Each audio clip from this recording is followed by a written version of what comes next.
In today's tutorial, I'm going to show you how to change the wallpaper background on your Chromebook.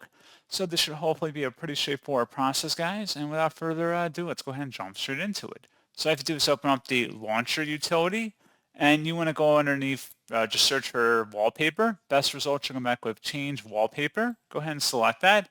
And then you can select from a wallpaper on this list here.